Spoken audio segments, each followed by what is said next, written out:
یا سیدی یا رسول اللہ وعلی آلہ وصحبہ یا سیدی یا حبیب اللہ الصلاۃ والسلام علیکہ یا سیدی یا حبیب اللہ الصلاۃ والسلام علیکہ یا نور اللہ. ہوگی ازواج مطہرات کے حجروں کی تعمیر. ازواج زوج کی جمع ہے اور زوج ویسے جوڑے کو کہتے ہیں. خاوند کی بات ہو رہی ہو تو زوج کا لفظ آئے تو اس سے مراد بیوی ہوتی ہے، اور بیوی کی بات ہو رہی ہو تو زوج کا لفظ آئے تو اس سے مراد خاوند ہوتا ہے. ازواج مطہرات کے حجروں کی تعمیر، صفحہ نمبر 77. یہی کہا تھا نا پہلے نکال کر مل گیا. مطہرات پاکیزہ، ٹھیک ہے. اللہ تعالیٰ جل وعلا نے ان کی پاکیزگی کا بیان سورہ الاحزاب میں فرمایا ہے. یا نساء النبی لستن کاحد من النساء، اے نبی پاک صلی اللہ علیہ وسلم کی گھر والیو، تم باقی عورتوں کی طرح نہیں ہو. کیوں؟ اس لیے کہ تم اب میرے پیارے حبیب کے حجلہ مبارک میں، عقد مبارک میں، نکاح مبارک میں، کاشانہ مبارک میں آ گئی ہو. تو جو عورتیں یا کوئی دوسرا اور فرد سرکار علیہ الصلوۃ والسلام کی نسبت سے باقی سب سے وہ اوپر چلا جاتا ہے، تو خود اس آقا علیہ الصلوۃ والسلام کی شان اور اس کا بیان کیسے ممکن ہے صلی اللہ علیہ وآلہ وسلم. ہاں جی، ازواج مطہرات میں سے یہ سیرت طیبہ کا مبارک سبق ہے. ازواج مطہرات میں سے اس وقت صرف حضرت سودا و حضرت عائشہ، یہ آپ کو بات میں نے پہلے بتائی تھی کہ حضرت ام المؤمنین سیدہ خدیجہ الکبریٰ کا وصال شریف تو پہلے ہو گیا تھا، اور ہجرت کے وقت تو صرف حضرت سودا تھیں اور حضرت عائشہ تھیں. حضرت عائشہ بھی ابھی رخصتی ان کی پھر بعد میں ہوئی ہے، لیکن بہرحال تھیں نکاح مبارک میں. ازواج مطہرات میں سے اس وقت صرف حضرت سودا و حضرت عائشہ حضور اکرم صلی اللہ علیہ وسلم کے عقد مبارک میں آ چکی تھیں. عقد کہتے ہیں اس کو نا گرہ کو، ٹھیک ہے. ایک جو ہم گرہ باندھتے ہیں نا، دو چیزوں کو آپس میں باندھ دیتے ہیں، تو یہاں پہ بھی ایسے ہی ہے کہ دو خاندانوں کو آپس میں اس نکاح کی وجہ سے وہ باندھ دیا جاتا ہے. ویسے اب اس کا معنی نکاح بھی ہے. ان کے لیے مسجد سے متصل کا معنی ہے بالکل ساتھ ملا ہوا. اگر فاصلہ ہو تو منفصل ہوگا، جیسے آپ مد متصل اور منفصل پڑھتے ہیں تجوید میں. دو مکان بنا دیے گئے. اس کا مطلب یہ ہے کہ علیحدہ علیحدہ رہنا، عورت کا علیحدہ گھر ہونا، یہ اس کا حق ہے، ٹھیک ہے. تو دو مکان بنا دیے گئے. بعد ازاں دیگر ازواج کے آنے پر اور مکانات بنائے گئے، پھر حجرے بڑھتے گئے. ان مکانات میں سے 5 کھجوروں کی شاخوں سے بنے تھے، جس پر کہگل کی ہوئی تھی، اوپر مطلب لیپ کیا گیا تھا اسے. ان کے ساتھ کوئی حجرہ نہ تھا. دروازوں پر کمبل کا پردہ پڑا رہتا تھا، یعنی دروازوں کے لیے لکڑی وغیرہ یا وہ چیز دستیاب نہ تھی. باقی 4 مکان کچی اینٹوں کے تھے، جن کی چھت پر کھجور کی شاخوں کی، وہی جو پہلے لفظ آیا ہے کاغل کی ہوئی تھی، یعنی اوپر سے نا کھجوروں کی شاخوں سے اسے چھت بنایا گیا تھا. ان میں سے ہر ایک کے ساتھ ایک حجرہ کی شاخوں کا تھا. یہ کیا ہے؟ ان میں سے ہر ایک کے ساتھ ایک حجرہ کی شاخوں کا تھا، یعنی ان کی شاخوں کا. یہ کچھ لفظ ان سے رہ گیا ہے کسی اور چیز کا. جس کے دروازے پر کمبل کا پردہ تھا. بقول داود بن قیس حجرہ کے، اچھا یہاں تھوڑا سا ایک انہوں نے حوالہ کو دیا نیچے. جب حضرت صلی اللہ علیہ وسلم غزوہ دومۃ الجندل کے لیے تشریف لے گئے تو آپ کی غیر حاضری میں حضرت ام سلمہ نے اپنا حجرہ بھی کچی اینٹوں کا بنا لیا. آپ نے واپسی پر دریافت فرمایا، یہ عمارت کیسی ہے؟ سلمہ نے جواب دیا یا رسول اللہ صلی اللہ علیہ وسلم میں نے یہ اس لیے بنا لیا کہ لوگوں کی نظر نہ پڑے۔ آپ نے فرمایا سلمہ مسلمان کے مال کا برا مصرف عمارت ہے۔ اللہ، آج ہم دیکھتے ہیں بیت المال کا، قومی خزانے کا بے دریغ استعمال۔ آپ ادھر جائیں نا، یہ سامنے جناب پارک کے سامنے آج کل جناب ادھر بن رہا ہے، کیا کہتے ہیں اسے، ایک وہ جہاں پہ وہ مطلب امیر زادے اور امیر زادیاں وہ آ کے تو کیا کرتے ہیں اسے جی، یہ جم خانہ۔ آپ اس کی عمارت کو دیکھیں، ادھر کے اخراجات کو دیکھیں، ہے تو قومی خزانہ نا، کہ انہوں نے اپنے باپ کا تو نہیں لگایا حکومت نے، وہ بھی ہمارے ساتھ کی ہیں تو۔ اور دوسری طرف آپ مسجدوں کی حالت دیکھیں، آپ ہسپتالوں کی حالت دیکھیں، آپ جناب سکولوں کی حالت دیکھیں، اور اس طرح دیگر جو رفائی ہیں، تو ان کے لیے جب پوچھا جائے، خاص طور پہ ہم جو مساجد کے حوالے سے بات کرتے ہیں، دینی معاملے میں کسی میں آپ دیکھ لیں تو ادھر ان کے پاس فنڈ ہی نہیں ہے، اور ادھر اس طرح۔ تو میرے آقا علیہ السلام کا یہ فرمان ہر مسلمان حکمران کے پیش نظر ہونا چاہیے کہ سلمہ مسلمان کے مال کا برا مصرف عمارت ہے، یعنی مسلمان کے مال کو عمارتوں پہ خرچ کر دینا صرف، ہاں جہاں ضرورت ہے ٹھیک ہے کریں، لیکن اس چیز کا خیال کریں۔ اچھا جناب علی آگے کہتے ہیں کہ بقول داود بن قیس حجرہ کے دروازے سے اندرونی کمرہ کے دروازے تک 6 یا 7 ہاتھ شریعت میں اس کو کہتے ہیں، یہاں سے لے کر یہاں تک، ٹھیک، ایک تقریباً فٹ ہوتا ہے کا فاصلہ تھا، اور اندرونی کمرہ 10 ہاتھ کا تھا، اور ارتفاع کہتے ہیں بلندی کو، یعنی اونچائی کتنی تھی، 7-8 ہاتھ کے درمیان تھی، جس سے سر نہ لگے چھت کے ساتھ۔ حضرت امام حسن بصری کا بیان ہے کہ میں عہد حضرت عثمان غنی، جب حضرت عثمان غنی خلیفہ تھے نا، تو اس وقت کی بات ہو رہی ہے، 12 سال تقریباً حضرت عمر فاروق رہے، 2.5 سال تقریباً حضرت ابوبکر صدیق رہے آقا علیہ السلام کے سال شریف کے بعد، تو یہ کتنے بن گئے، تقریباً 14-15 سال یہ ہو گئے۔ اور حضرت عثمان غنی جو ہیں انہوں نے بھی 12 سال حکومت کی ہے، خلیفہ رہے ہیں۔ تو انہی 12 سالوں کے اندر کی بات ہے کہ حسن بصری کہتے ہیں کہ میں مراہق تھا۔ مراہق کون ہوتا ہے بھائی؟ مراہق وہ ہوتا ہے بچہ جی جو جوان ہونے کے قریب ہو، ٹھیک ہے، ابھی اس کی داڑھی اور منہ نہ آئی ہو، بالکل آیا چاہتی ہو، اسے مراہق کہتے ہیں۔ تو میں اتنی عمر کا تھا، حسن بصری کہتے ہیں، ان مکانات کی چھت کو میں ہاتھ سے چھو لیتا تھا، یعنی میں ابھی پورے جوان بھی نہیں ہوا تھا، لیکن چھت اتنی اونچی تھی کہ میں ہاتھ اوپر کرتا تو تھوڑا مشکل سی تھی، لیکن میں ہاتھ پہنچا لیتا تھا۔ آگے سمجھ ان کی اونچائی کی۔ اب یہاں اس چھت کو آپ کوئی لمبا تڑنگا بھی لے آئیں تو وہ نہیں پہنچ سکتا، لیکن وہ اتنے اوپر نہیں تھے۔ یہ مکانات جانب غربی، یعنی مغرب کی جانب کے سوا مسجد کے ارد گرد تھے۔ ان کے دروازے مسجد ہی کی طرف تھے، اور مسجد سے اس قدر متصل تھے کہ حضور اقدس صلی اللہ علیہ وسلم حالت اعتکاف میں مسجد سے سر مبارک نکال دیتے ایسے نہ باہر، اور ازواج مطہرات گھر میں بیٹھی آپ کے بال مبارک دھو دیا کرتی تھی، یعنی تقریباً متصلی تھی۔ حضرت عائشہ صدیقہ اسپیشلی، حضرت فاطمہ الزہرا خاتون جنت سلام اللہ علیہ رضی اللہ تعالیٰ عنہ کا دولت خانہ جانب مشرق، یہ کس سے جانب مشرق ہے؟ مسجد شریف سے، ٹھیک ہے۔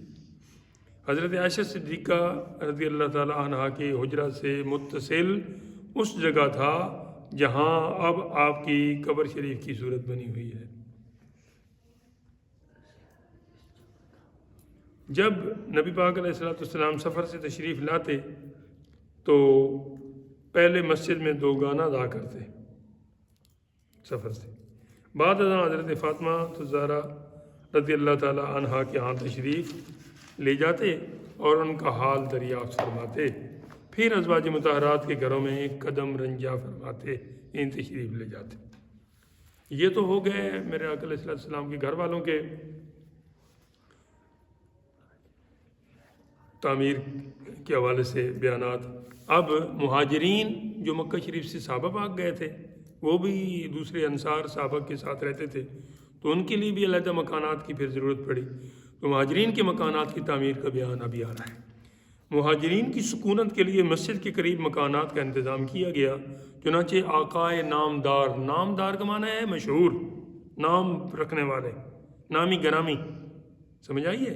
ہاں جی، نامدار صلی اللہ تعالیٰ علیہ وسلم نے بنو زہرا کو مسجد کی ایک جانب میں ایک خطہ عنایت فرمایا، ایسے زمین کا ایک ٹکڑا، جس میں حضرت عبد الرحمن بن عوف، یہ حضرت عثمان بن عوف جو ہیں یہ ان 10 صحابہ پاک میں شامل ہیں جن 10 کے نام لے کے میرا آقا علیہ السلام نے فرمایا تھا کہ ابو بکر فی الجنہ، عثمان فی الجنہ، عمر فی الجنہ، اس طرح حضرت عبد الرحمن بن عوف کو بھی کہا گیا تھا۔ ویسے ہر صحابی نبی جنتی ہیں، لیکن یہ وہ ہستیاں ہیں کہ ان کو نام لے کے پکارا گیا، اور ان کو اسی وجہ سے پھر کہا جاتا ہے عشرہ مبشرہ۔ کیا کہا جاتا ہے صحابہ کو؟ عشرہ کہتے ہیں 10 کو، اور مبشرہ جن کو بشارت ملی، جن کو خوشخبری ملی، سمجھ آئیے؟ عشرہ مبشرہ کتنے ہیں؟ کیا بھائی، میں اکثر بتاتا ہوں، میرے دوست مولانا صاحب کوئی امتحان دینے گئے اسی اپنی درس کا، تو واپس آیا، ہم نے پوچھا پیپر کیسا ہوا، کہتے بہت اچھا، آج تو سیرت کا تھا، اور انہوں نے سوال، میں نے کہا کون کون سے سوال تھے؟ انہوں نے کہا جی ایک سوال تھا کہ عشرہ مبشرہ کے نام لکھیں، تو مجھے آتے تو بہت تھے، میں نے 17 لکھی، وہ ٹوٹل 10 ہیں، تم نے 17 کہاں سے لکھ لیے؟ ٹھیک ہے، تو عشرہ 10 کو کہتے ہیں، مبشرہ خوشخبری والے، تو یہ وہ ان میں شامل ہے۔ حضرت عبد الرحمن بن عوف بعد میں بڑے امیر صاحب بھی ہو گئے تھے، اور صحابہ پاک میں سب سے آخر میں یہی جنت میں جائیں گے، حضرت عبد الرحمن بن عوف، ٹھیک ہے۔ غریب لوگ پہلے چلے جائیں گے اور امیر لوگ 500 سال بعد جائیں گے، لیکن یہاں صحابہ پاک کے ساتھ یہ معاملہ نہیں میچ کرنا، وہ ان کا اپنا، وہ ان کی اپنی ایک میچنگ ہے۔ ویسے کہا گیا، میں آپ کو بتا رہا ہوں کہ جنتیوں میں جو امیر ہوں گے وہ 500 سال بعد، اور جو غریب ہوں گے وہ 500 سال پہلے۔ وجہ کیا ہوگی؟ وجہ صرف یہ ہوگی کہ امیر جو ہیں وہ اپنے جو مال ہوگا اس کا حساب دیتے دیتے دیر ہو جائے گی، غریبوں کے پاس کیا ہے، وہ تو مسکوت لا یموت کی کیفیت میں ہے، تو ادھر پھر اللہ تعالیٰ غریبوں کو ایمان کی دولت عطا کرے اور امیروں کو بھی۔ اللہ اکبر، اللہ تعالیٰ سب پر کرم کرے۔ ایک خطہ عنایت فرمایا جس میں عبد الرحمن بن عوف کرشی زہری کے حصہ میں ایک خرماستان آیا۔ خرماستان، خرما کہتے ہیں کھجور کو، اور جہاں کھجور کے درخت ہوں وہ خرماستان ہے۔ جس طرح آپ کا نا یہ چونکہ سارا خطہ پاک ہے تو اس سے پھر پاکستان ہو گیا ہے۔ اب اس میں اللہ تعالیٰ ہمیں کوئی پاکیزہ کام کرنے کی بھی توفیق دے دے، جو یہاں ہو رہا ہے وہ سب کے سامنے ہے۔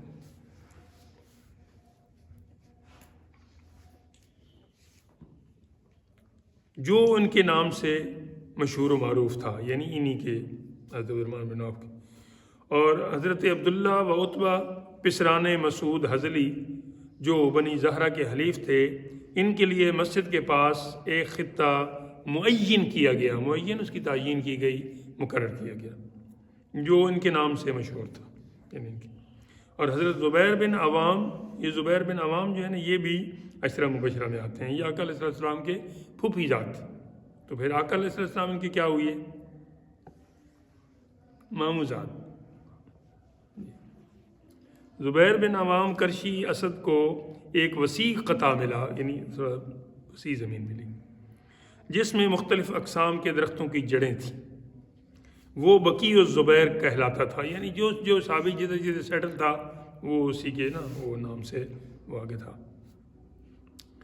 تو حضرت طلحہ بن عبید اللہ کرشی، دلمی ویسے لکھنا چاہیے تھا یا یلمی ہے، کو ان کے گھروں کی جگہ ملی، ہر ایک جن کو ملی وہ الگ۔ حضرت ابوبکر صدیق رضی اللہ عنہ کو بھی مسجد کے قریب زمین دی گئی۔ اسی طرح حضرات عثمان بن عفان آپ کے والد کا نام ہے، اور ابان آپ کے بیٹے کا نام ہے، حمزے کے ساتھ ابان، ٹھیک ہے۔ کرشی اموی، خالد بن ولید کرشی مخزومی، مقداد بن اسود کندی، اور طفیل بن حارث کرشی مطلبی وغیرہ ہم کو زمینیں دی گئیں، پلاٹ الاٹ کیے گئے اور بنا آپ خود لیں، ٹھیک ہے جی۔ ان قطعات میں جو زمینیں بے آباد غیر مملوکہ تھیں، جیسے یہ مالکانہ حقوق دیے جاتے ہیں نا، یہ اسی کی ایک اصل ہے، غیر مملوکہ تھیں، وہ رسول اللہ صلی اللہ علیہ وسلم نے بطور خود تقسیم فرما دی۔ ظاہر ہے آپ ریاست کے بانی تھے، بڑے تھے۔ اور جن قطعات میں انصار کے منازل و مکانات تھے، منازل بھی جو ہے نا یہ گھروں کو کہتے ہیں، ٹھیک ہے، وہ انہوں نے رسول اللہ صلی اللہ علیہ وسلم کو ہبہ کر دیے، لوگوں نے جو ادھر کے رہنے والے تھے۔ ہبہ کا مطلب ہے پیش کر دیے بلا معاوضہ۔ اللہ تعالیٰ فرماتے ہیں رب ہب لی من الصالحین، اے ابراہیم ہم آپ کو ہبہ کریں گے ایک نیک بیٹا، ٹھیک ہے۔ ایک چیز ہوتی ہے آپ اس کے لیے کچھ محنت کرتے ہیں، کسب کرتے ہیں، کوشش کرتے ہیں، کاوش کرتے ہیں، سعی کرتے ہیں، لیکن ایک ہے کہ آپ کو خدا داد طور پہ مل جاتی ہے، ویسے آپ کو کوئی دے دیتا ہے، یا اللہ پاک اپنی عطا سے عطا پھر اس کو ہبہ کہتے ہیں، ٹھیک ہے جی۔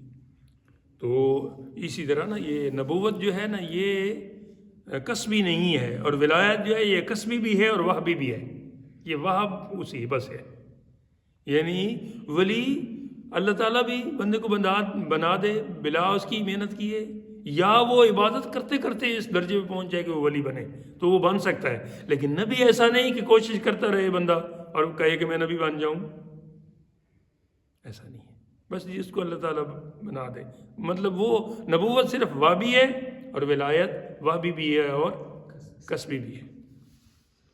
من کسب سیدن اور من عمل سیدن، اس طرح جو یہ وہی کسب ہے۔ القاسب حبیب اللہ، جو آقا علیہ السلام نے فرمایا نا کہ جو کام کرنے والا ہے وہ اللہ کا دوست ہے، یہ اسی کسب سے ہے۔ جناب آگے جی،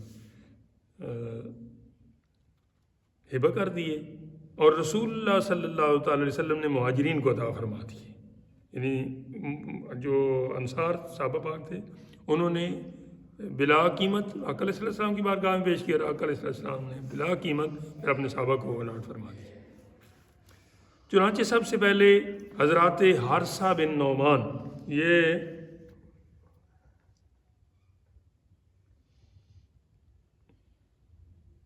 حضرت حارثہ زید بن حارثہ ہیں وہ، اچھا وہ حارثہ یا مراد نہیں، کیونکہ زید کے والد تو ادھر نہیں آئے تھے نا، بس وہ ایک ہی دفعہ آئے تھے بیٹے کو لینے کے لیے، یہ ایک صحابی ہیں۔ حارثہ بن نعمان نے اپنے مکانات بطور ہدیہ پیش کیے، اب جنہوں نے پیش کیا ان کا بھی نام آ رہا ہے۔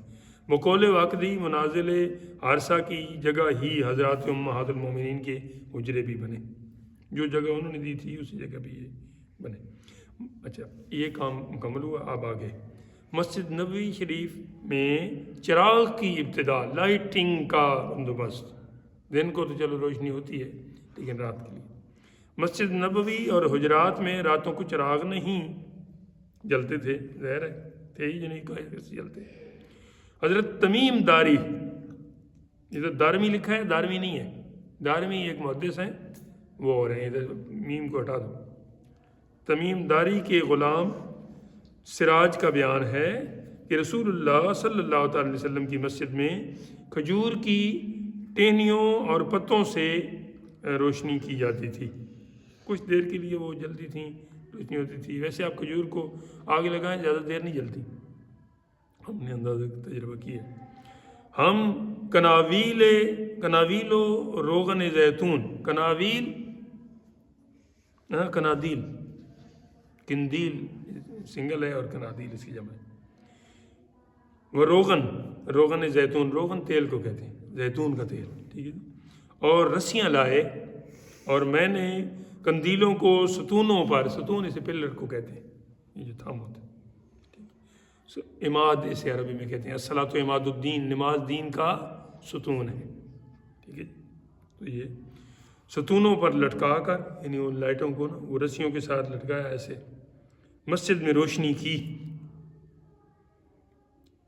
رسول اللہ صلی اللہ علیہ وسلم نے یہ دیکھ کر پوچھا، ہماری مسجد کو کس نے روشن کیا ہے؟ تمیم نے کہا، میرے اس غلام نے، سراج نے، سراج ویسے سورج کو کہتے ہیں، سراجم وہاجا قرآن پاک میں ہے، آخری پاری کی پہلی سورت۔ اس کا نام پوچھا، تمیم نے کہا فتح، اچھا ان فتح بتایا۔ پیغمبر خدا صلی اللہ علیہ وسلم نے فرمایا بلکہ اس کا نام سراج ہے۔ اللہ اکبر۔ ہمارے بھی ایک بزرگوں کے متعلقین میں سے علامہ صاحب تھے، اللہ نے غریق رحمت کرے، ان کے بیٹے کا بھی یہ نام ہے۔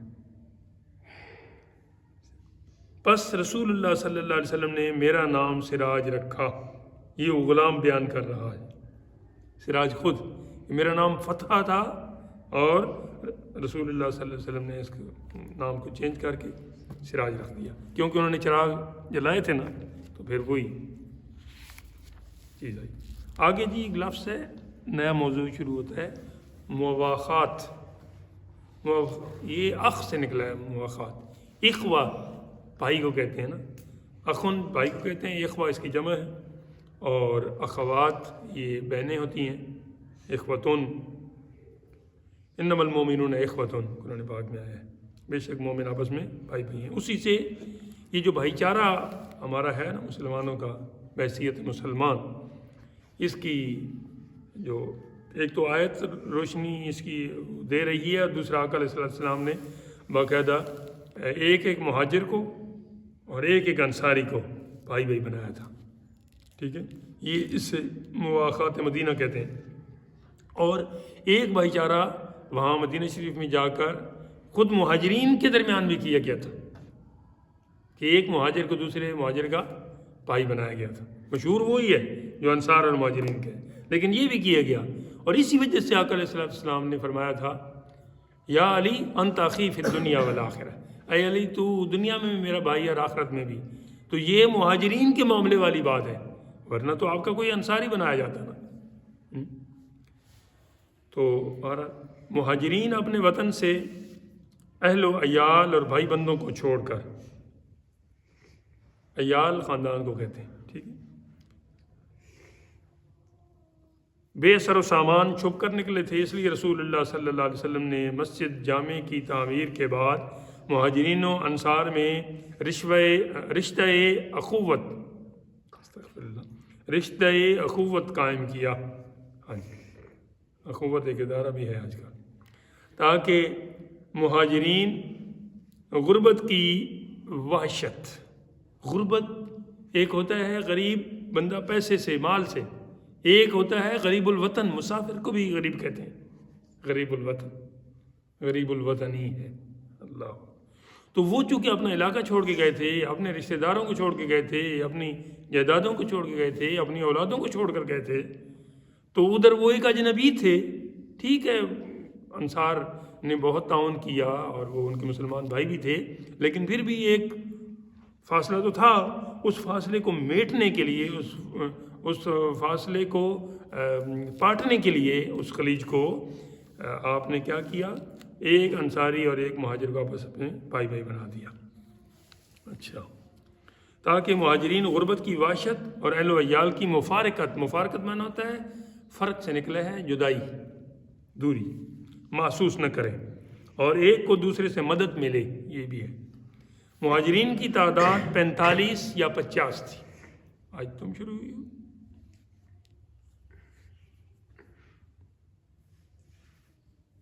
آپ ہر دو فریق میں سے دو دو کو بلا کر فرماتے گئے کہ یہ اور تم بھائی بھائی ہو۔ آپ کا یہ فرمانا تھا کہ وہ در حقیقت بھائی بن گئے۔ چنانچہ حضرت جب حضور انور بی ابی و امی نے حضرت عبدالرحمن بن عوف کرچی ظہری اور حضرت سعد بن ربیع انصاری خزرجی میں رشتہ برادری قائم کر دیا، تو حضرت سعد نے حضرت عبد الرحمن سے کہا کہ انصار میں میرے پاس سب سے زیادہ مال ہے، میں اپنا مال آپ کو بانٹ دیتا ہوں، آدھا آپ لے لیں آدھا میں لے لیتا ہوں، اور اس طرح میری 2 بیویاں ہیں، ان میں سے ایک جو آپ کو پسند ہو میں اسے طلاق دے دیتا ہوں، عدت گزرنے کے بعد آپ اس سے نکاح کر لیجیے۔ کوئی مثال ایسی ہے؟ سگے بھائی بھی ایسا سوچ بھی نہیں سکتے۔ یہ لڑائیاں کیوں ہو رہی ہیں؟ اسی لیے تو ہو رہی ہیں۔ لیکن یہ سگے نہ ہونے کے باوجود میرے آقا علیہ السلام نے ان کو بھائی بنا دیا، تو اب یہ یہاں تک آ گئے۔ حضرت عبد الرحمن نے کہا کہ آپ کے اہل اور آپ کا مال آپ کو مبارک ہو۔ ایک بھائی نے وہ پیش کیا، اب بھائی اپنی خدمات پیش کر رہا ہے، تو دوسرے بھائی کا جو طریقہ کار ہے وہ بھی ذرا دیکھ لیجیے۔ وہ کہتے ہیں دوست اگر بازو کا سہارا دے تو اس بازو کو کھا ہی نہیں جانا چاہیے۔ آپ نے کیا جواب دیا؟ فرمایا آپ کے اہل یعنی آپ کی بیویاں اور آپ کا مال آپ کو مبارک ہو، کیا یہاں کوئی بازار تجارت ہے؟ کوئی بازار ہے جہاں دکانیں وغیرہ ہوں اور کوئی کاروبار وغیرہ ہوتا ہو؟ تو انہوں نے نام لیا بازار کا۔ یہ قبیلے ہیں نا یہود کے 3 جو مدینہ شریف میں اس وقت مقیم تھے، بنو قریظہ، بنو نذیر اور بنو قینقاع، ٹھیک ہے؟ تو یہ ان کا ایک بازار تھا، ان کے نام پہ مشہور تھا۔ انہوں نے کہا کہ یہ ہے، یہ رستہ اس کو جاتا ہے۔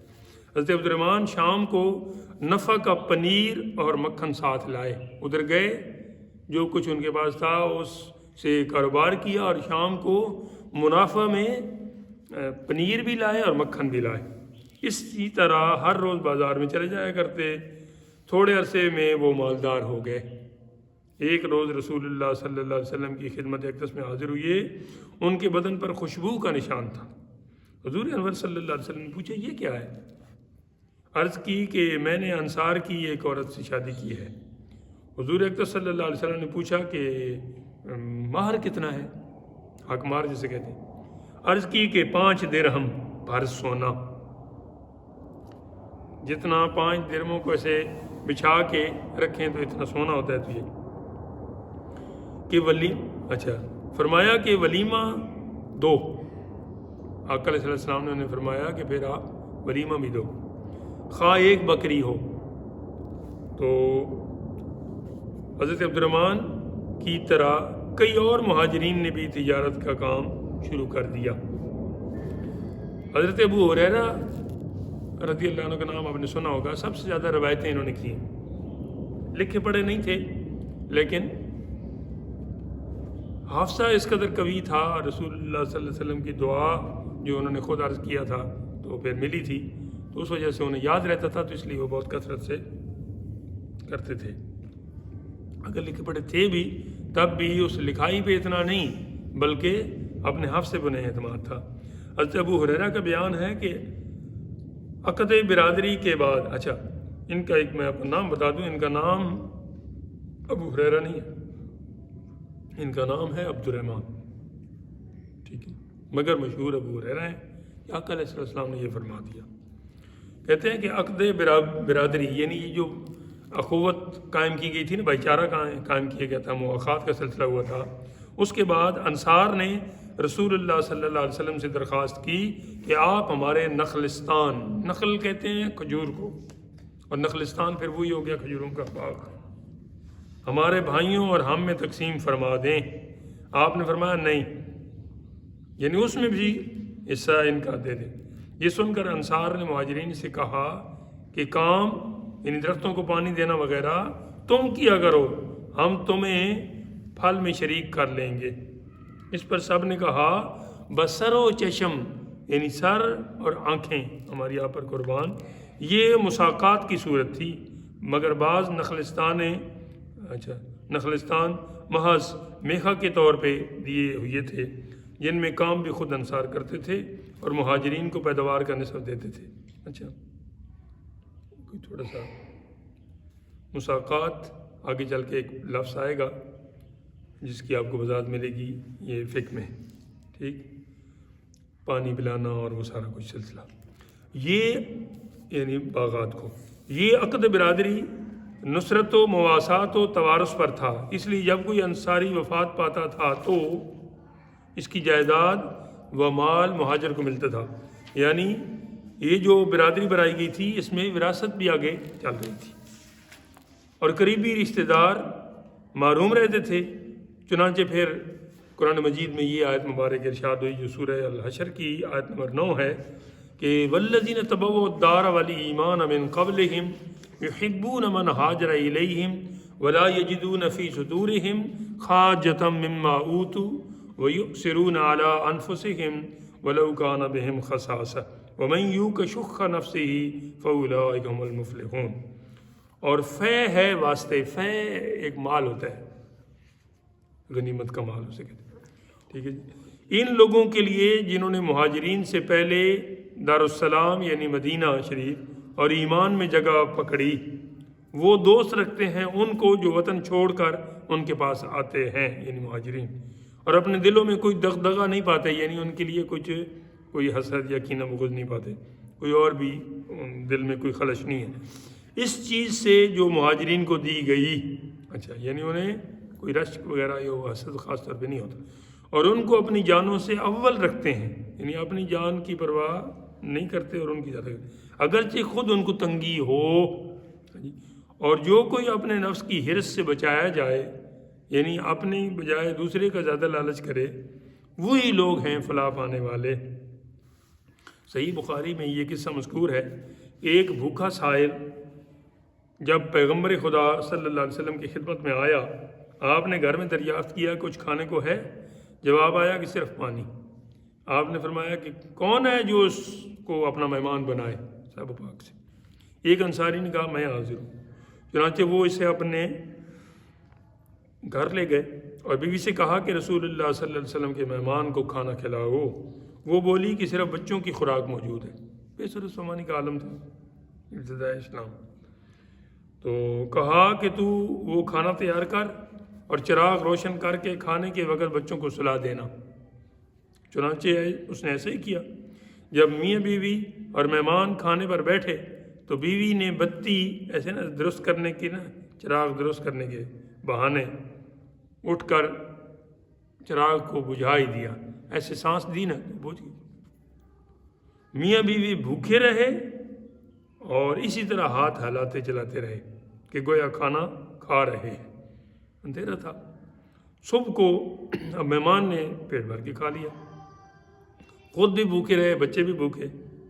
کون ہے ایسا کرنے والا؟ آج ذرا کوئی مہمان آئے نا، آ کے تو دکھائے۔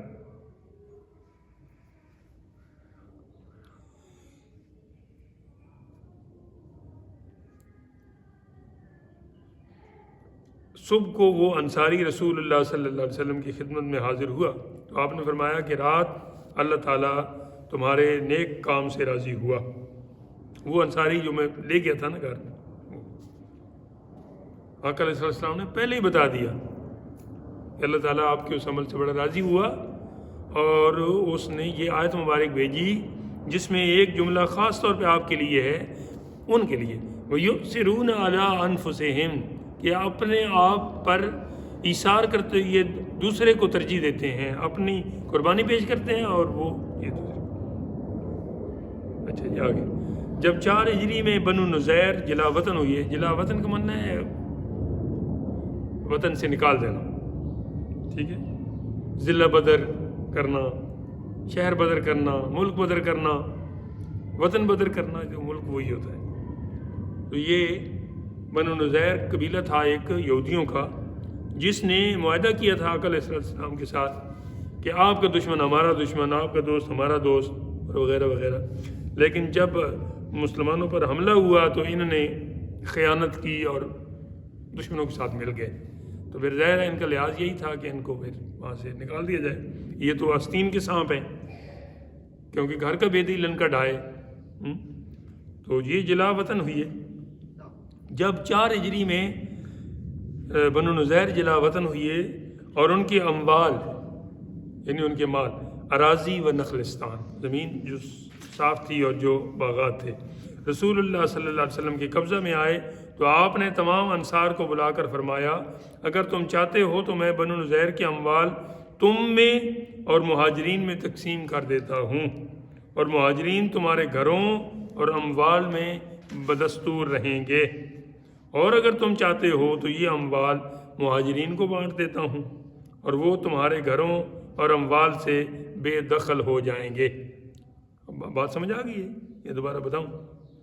یعنی یہ جو یہودیوں کا مال اور یہ باغات ہمارے قبضے میں آئے ہیں، اے انصاریوں اگر تم چاہو تو تمہارے اور مہاجرین کے درمیان یہ تقسیم کر دیتے ہیں اور مہاجرین تمہارے گھروں میں ہی رہیں گے، اور اگر تم چاہو تو میں پھر صرف مہاجرین میں تقسیم کر دیتا ہوں اور اس کے بدلے میں یہ مہاجرین آپ کے گھروں سے شفٹ ہو کے ادھر آ جائیں گے، جیسے تمہاری مرضی۔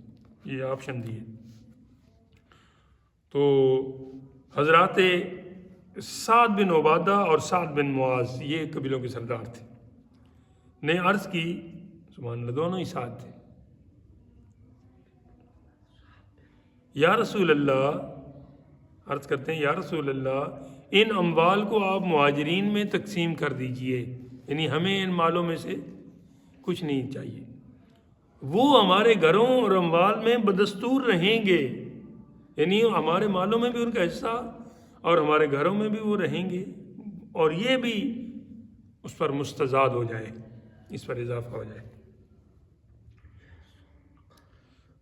یہ سن کر انصار بولے یا رسول اللہ ہم اس پر راضی ہیں، یعنی قبیلے کے سرداروں نے یہ بات کی اور باقی بھی کہنے لگے کہ ہم راضی ہیں۔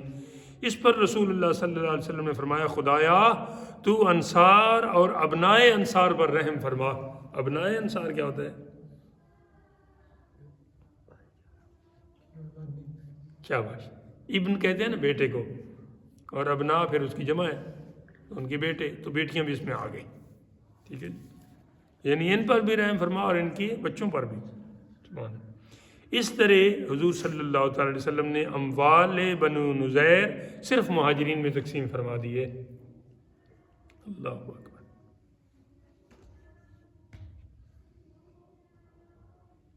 8 ہجری میں رسول اللہ صلی اللہ علیہ وسلم نے حضرت علا بن حضرمی یا حضرمی کو بغرض تبلیغ ولایت بحرین میں بھیجا۔ بحرین 2 سمندروں کو کہتے ہیں، باہر ایک سمندر ہوتا ہے۔ منذر بن ساوی حاکم بحرین اور یا بحرین کہہ لیں، صحیح، مجمع البحرین قرآن پاک میں بھی آیا ہے، اور وہاں کی تمام عرب ایمان لائے۔ ایک دوسری سلطنت تھی جیسے یہ قطر ہے یا عمان ہے یا اس طرح، ابھی بحرین بھی ایک ہے، اب پتہ نہیں یہاں وہی مراد ہے یا اس کو وہی ہوگا اور کون سا۔ اس وقت جو حاکم تھا اس کا نام تھا منذر بن ساوی، حاکم بحرین، اور وہاں کے تمام عرب ایمان لائے۔ باقی اہل بحرین مجوس و یہود و نصارہ نے جزیہ پر صلح کر لی، یعنی ہم ٹیکس دیں گے لیکن ہم مسلمان نہیں ہوں گے، اور ہماری عزت اور ہمارے مال اور ہمارے متاع کا مسلمان جو ہے نا وہ ذمہ اٹھائیں گے، کوئی دوسرا ان پر وہ حملہ نہیں کرے گا۔ اس کو کہتے ہیں جزیہ۔ قرآن پاک میں یہ لفظ ہے حتیٰ یؤتوا الجزیۃ عن ید وہم صاغرون۔ ہاں اے حبیب، یہ جزیہ دے کے اور آپ کی ریاست کے تحت ہو کے رہیں تو پھر ٹھیک ہے۔ تو یہ رہے کون؟ مجوس ہوتے ہیں آگ کی پوجا کرنے والے، یہود یہ جنہیں جوز کہتے ہیں انگلش میں، حضرت موسیٰ علیہ السلام کے ماننے والے، اور نصارہ عیسائی ہو گئے جنہیں آپ کرسچین۔ اچھا، رسول اللہ صلی اللہ علیہ وسلم نے انصار کو بلایا تاکہ بحرین کا جزیہ و خراج انصار کے لیے لکھتے ہیں۔ یہ اب دوسرے موقع ہے جی، مگر انصار نے عرض کیا کہ نہیں، اللہ کی قسم ایسا نہ کیجیے، یہاں تک کہ حضور ہمارے قریشی بھائیوں کے لیے اتنا ہی مال لکھ دیں۔ یعنی جب یہودیوں کا بنو نذیر کا مال متاع آیا تو وہ بھی انصار نے کہا کہ آپ انہیں دیں اور یہ پھر بھی ہمارے پاس رہیں گے، اور جب بحرین کا جو مال متاع تھا وہ آیا تو وہ آقا علیہ السلام نے فرمایا کہ اب اسپیشل میں انصار کے لیے لکھ کے دیتا ہوں، لیکن انصار نے پھر عرض کیا کہ نہیں سرکار، یہ انہیں کوئی مہاجرین کو ہی دیں، اور وہ پھر بھی دری رہیں گے۔ تو یہ ہے یؤثرون علی انفسہم ولو کان بہم خصاصہ کی تفسیر۔ کہ ان کو ضرورت ہوتی ہے، لیکن وہ پھر بھی اپنے مسلمان بھائیوں، مہاجرین بھائیوں کے لیے یہ قربانی پیش کر رہے ہیں۔ خصاصہ یعنی انہیں خود خصوصیت کے ساتھ ضرورت ہوتی ہے، لیکن وہ نہیں خود۔ جب 7 ہجری میں خیبر فتح ہوا تو مہاجرین کے حصہ میں اس قدر مال آیا کہ ان کو انصار کے نخلستان کی حاجت ہی نہ رہی۔ جب اسلام آگے بڑھتا گیا اور غنیمت اور وہ سارا سلسلہ ہوتا گیا، خیبر میں سے یہودیوں کو نکالا گیا، اور وہاں کے جو نخلستان تھے یا باغات تھے تو وہ اس میں مہاجرین کو اتنا حصہ آیا کہ پھر ان کو انصار کے گھروں میں رہنے کی ضرورت نہیں رہی۔ اللہ اکبر۔ تو اس لیے انہوں نے وہ نخلستان جو بطور اباحت ان کے پاس تھے انصار کو واپس کر دیے۔ اباحت مباح کہتے ہیں، چلے جو انہوں نے دیے تھے وہ وہی کر لیا۔ اب یہ بات یہاں پہ مکمل ہوئی اور آگے چلے نا۔ اذان کی ابتدا، یہ نماز کے لیے جیسے جیسے مسلمان بڑھتے گئے، تعداد بڑھتی گئی، تو ان کو نماز کے لیے اکٹھا کرنا وہ بھی ایک پرابلم تھی۔ تو اس پرابلم کو حل یوں کیا گیا کہ اذان کی ابتدا ہوئی۔ جب مدینہ منورہ میں مسجد تیار ہو چکی تو رسول اللہ صلی اللہ علیہ وسلم کو یہ خیال مبارک آیا کہ مسلمانوں کو نماز کے لیے کس طرح جمع کیا جائے۔ جب میں یہ بیان کر رہا ہوں تو اب مجھے اپنے بزرگوں سے، اپنے حضوروں سے یہ سبق پڑھنے کی یاد آ رہی ہے۔ حدیث پاک وہ تو عربی میں تھی اور یہ اردو میں۔ تو مسلمانوں کو نماز کے لیے کس طرح جمع کیا جائے، آپ کا یہ مبارک خیال دل میں آیا۔ آپ نے اپنے اصحاب، یہ 2 دفعہ اصحاب لکھا گیا، 1 دفعہ اصحاب کاٹ دیں، اصحاب کرام سے مشورہ کیا۔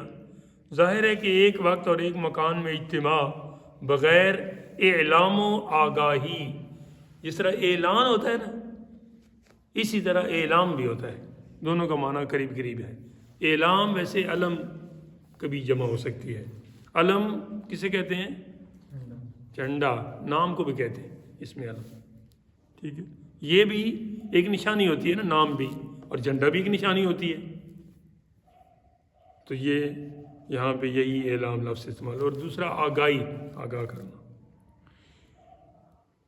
یعنی ایک جگہ پہ بہت سارے لوگوں کو اکٹھا کرنا بغیر اعلان کے ممکن نہیں ہے۔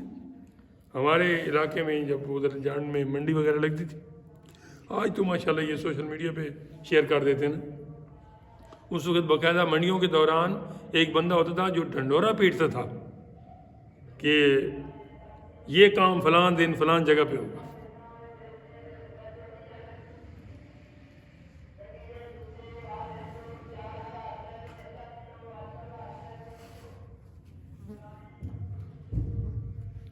اچھا جی، تو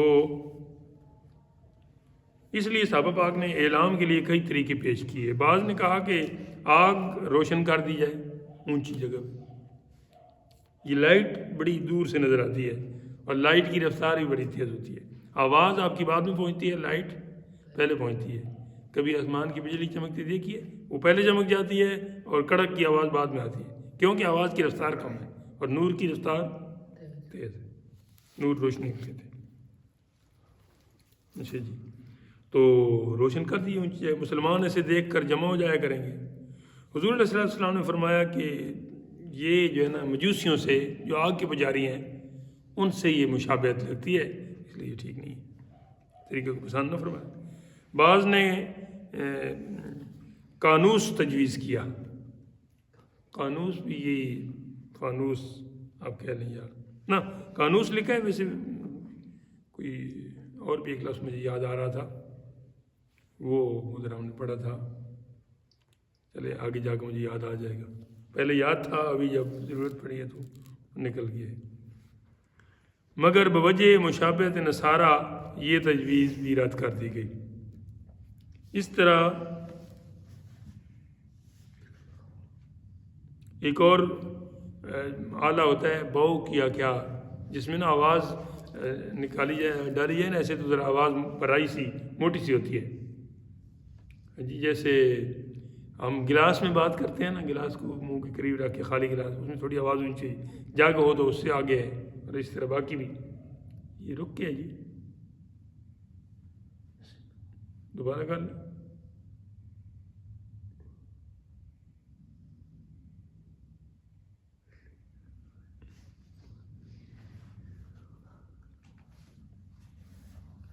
چلے آ جائے گا۔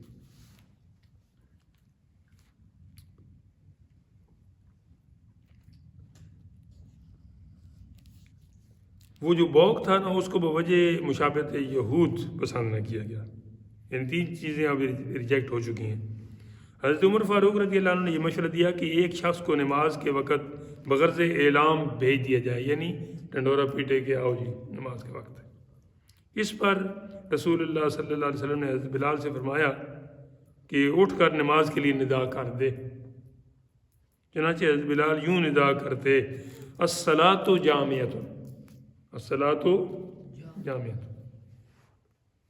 یہ آج بھی نا عید کی جو نماز ہوتی ہے نا، اس کے لیے اذان تو نہیں ہوتی نا، تو یہ 2 مرتبہ کہنا جائز ہے، الصلاۃ جامعۃ۔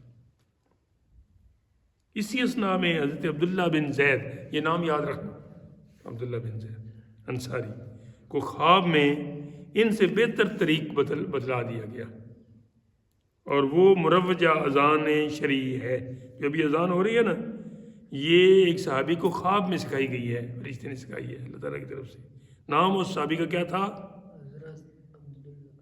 بن زید انصاری، مہاجرین میں سے نہیں تھے، ٹھیک ہے، مہاجرین میں سے بھی ایک تھے، وہ آگے آ رہے ہیں۔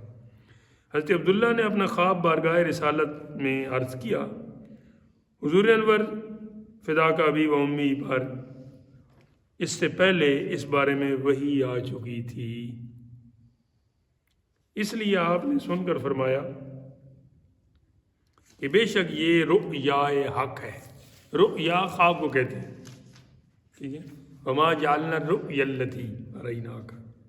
اور ایک اور جگہ پہ ہے، لقد صدق اللہ رسولہ الرؤیا بالحق، رؤیا خواب، انشاءاللہ تعالی۔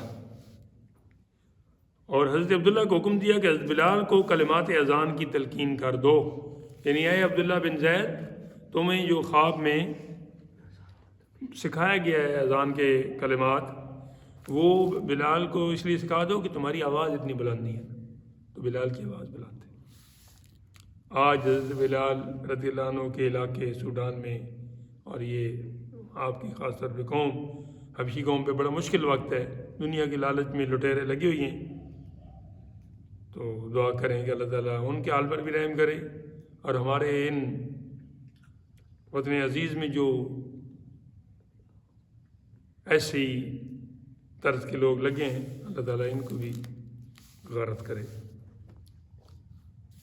اور حضرت عبداللہ کو حکم دیا کہ حضرت بلال کو کلمات اذان کی تلقین کر دو، وہ اذان دیں گے، کیونکہ ان کی آواز تم سے بلند اور نرم اور شیریں ہے۔ شیریں کی کیا معنی ہوتا ہے؟ میٹھی، سویٹ۔ چنانچہ ایسا ہی کیا گیا۔ یہاں پہ یہ انہوں نے ذکر نہیں کیا، ویسے حضرت عمر فاروق بھی آئے تھے۔ اچھا ادھر جاری ہے، چلیں ادھر ہم بس تھوڑی سی بات ہے، بالکل رہ گئی تو کہتے ہیں تو پھر ادھر روک دیتے ہیں، کافی ہو گئی، گھنٹہ تو ہو ہی گیا تقریباً۔ میں ایک بات کر رہا تھا